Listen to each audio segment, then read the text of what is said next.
Tiniyak ng AFP ang kahandaang ipagtanggol ang teritoryo ng Pilipinas. Ito ay matapos mamataan ang 10 hanggang 12 barko ng China sa West Philippine Sea. Si Waywaya Makalma ang ating tagapagbalita.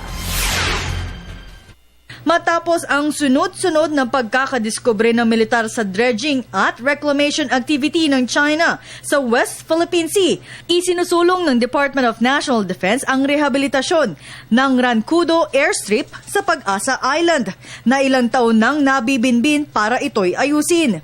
Para kay Defense Secretary Voltaire Gasmin, isa itong mahalagang bagay, hindi lamang para sa militar, bagkus malaki ang maitutulong nito sa ating ekonomiya.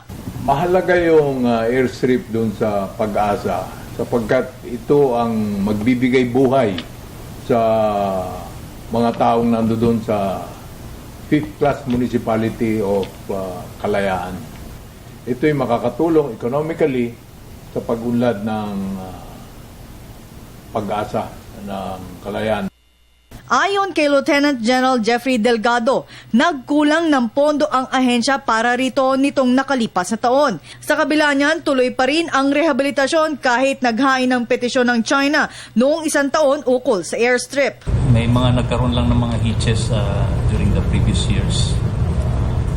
May time na kinulang yung funds, we look for funds. But now we're still addressing them. May pondo naman. Kailangan ayusin eh. Yun lang yung bottom line. We need to repair that, but on how that is sunk, that is the one that is being addressed right now.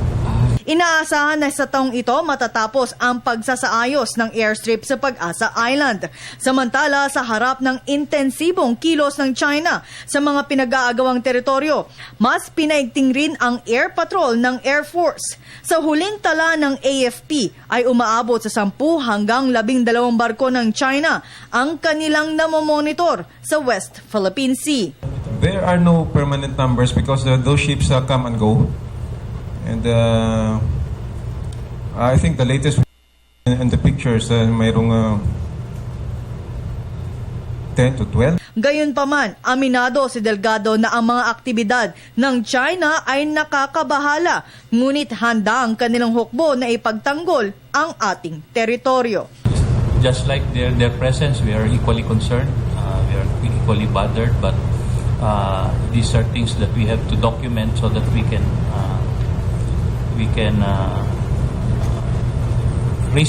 equally raise this as an issue sa international courts in our pursuit of our legal complaints.